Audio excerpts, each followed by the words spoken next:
here are the e.l.f. Holy Strokes Microfine Brow Pens.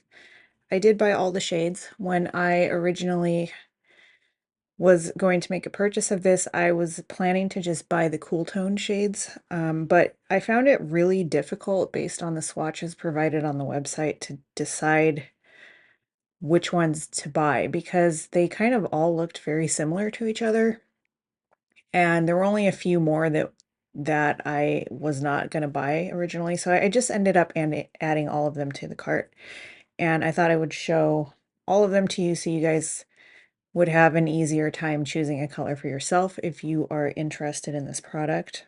They're just a tiny little pen, kind of like the size of a lip liner. And the cap is a little bit difficult to remove. You need to give it some strength. If you have lotion on your hands, it may be difficult. It does have a brush tip, so very nice. That's always nice to have over like a felt tip type of thing. They do have names pretty clearly labeled on each pen. Here is what the outside box looks like that they come in.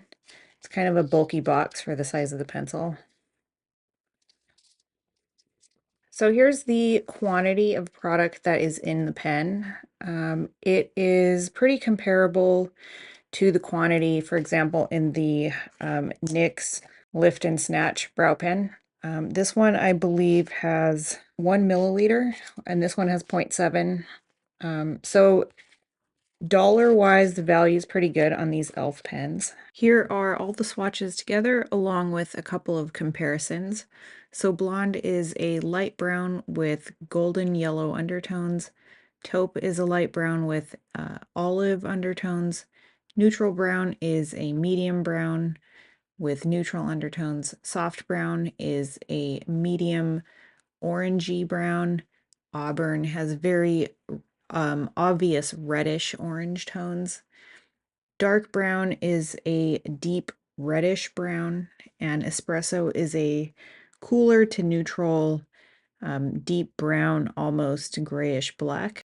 In the bottom right corner, I have the ABH brow pen in medium brown, the NYX Lift and Snatch brow pen in ash brown, and the Urban Decay brow blade in cool cookie.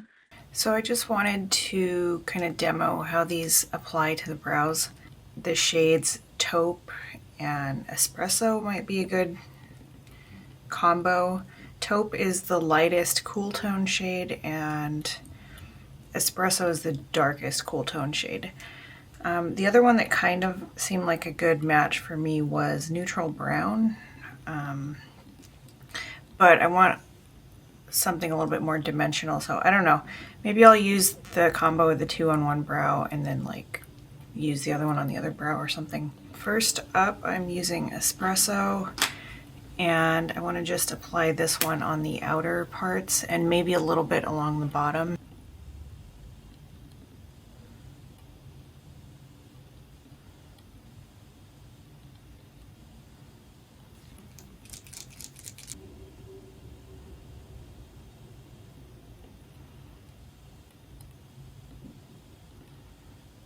Okay, so there is the darkest shade of all of them.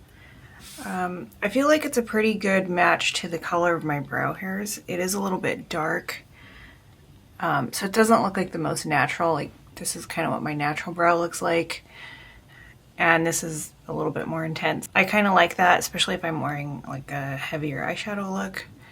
It's a little bit heavy for just like a natural everyday look, but the point is I like this color, and I feel like this color specifically in this formula does work well. This formula is a little bit like thicker, so I've used a few different kinds of these pens. I've used the NYX one and the ABH one, and both of those, the liquid inside the pen is much thinner and more runny, and it makes it easier to create very fine hair-like strokes with that type of formula. And this one being thicker, more gel-like, it's like I have to press a little bit harder on the brush tip to kind of get that color to transfer onto the skin.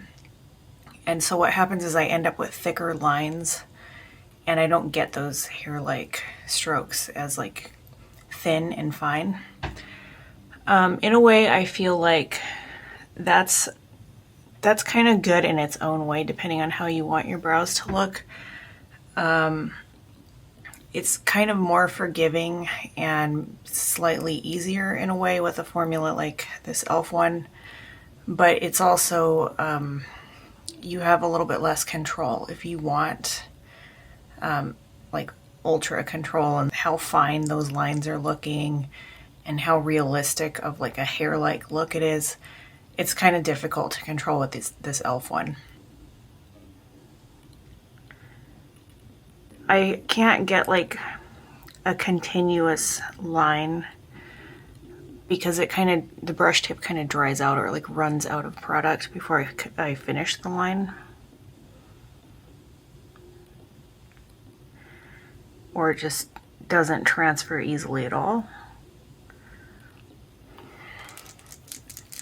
So that quality is a little bit annoying, especially with the lighter shades.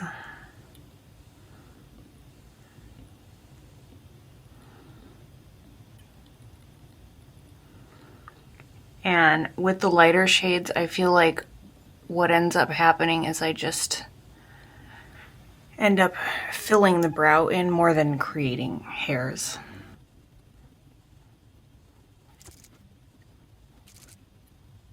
So I think that that combo worked pretty well. I like that it gives a little bit more of a natural look when it's a little bit lighter here on the front and a little darker on the end, just because that's sort of how it naturally is. It's a little bit more sparse on the inner part, so it gives you have that illusion that it's lighter on the inner part. So far this combo worked really well for me. I am going to use neutral brown on the other eye, probably just by itself. This was the other one that seemed like it matched me pretty well. It's not too warm.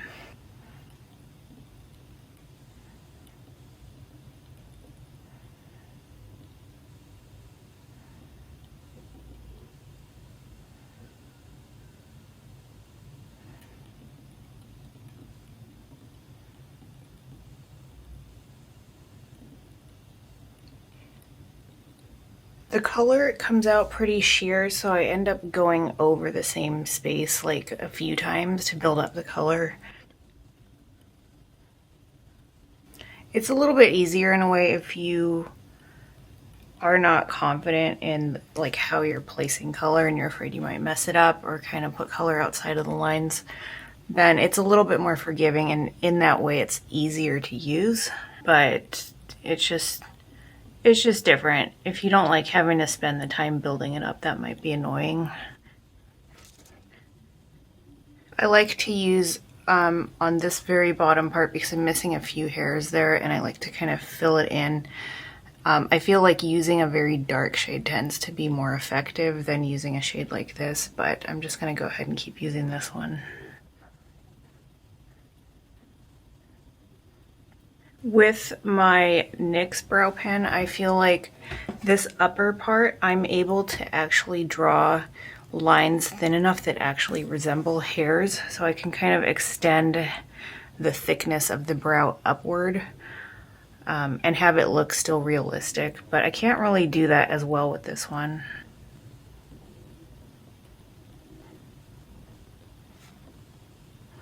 I also wanted to point out that this is a waterproof formula, and sometimes I get these little, like, I don't know if you can see that, I get these little clumps of the product that kind of build up on itself, and that tends to happen with waterproof formulas. It doesn't happen a whole lot, but I did notice that this is happening with this pen, and it's not something I saw with any of the other previous similar pens I've used.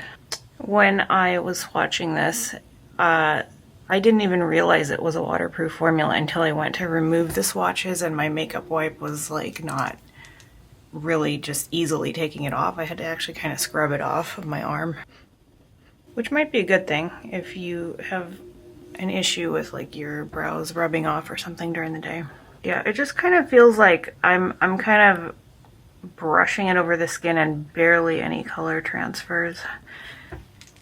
Especially now that I've had the pen open for a little while, it's like the brush tip is kind of drying a little bit or running out of product. When I swatched these, I did some pretty heavy, thick swatches, and so I ran a lot of product through that brush tip, and I feel like it helped to saturate it nicely. But now that I've used it a little bit, it's kind of drying down again and becoming difficult to use again. Okay, I think I'm gonna leave that there. I'm gonna fix that little clump that I ended up with under my brow. Okay, so they look pretty similar. Just to recap, I have espresso and taupe on this eye and neutral brown on this eye. To me, they look very, very similar in person. I don't think that I could easily tell that I'm wearing 3 different colors on my brows. I feel like it wasn't necessary to use the gradient of shades between the inner and outer when I look at this eye, and I used just one shade, and I was still able to get a similar effect where it's darker on the outer edge and a little bit lighter on the inner part, just because of the way the formula is. It's sheer, so you can kind of add layers and build it up, so you can still get that effect, which is one shade. I would recommend using a darker shade than you think you need because of how the formula is sheer. Yeah, that would just be a safer bet if you want to not have to buy like a whole bunch of extra shades just to figure out which one is the right one for you. All right, so that does it for my demo and review of this product. If you have any questions, let me know in the comments down below. Thank you guys so much for watching, and I will see you in the next one.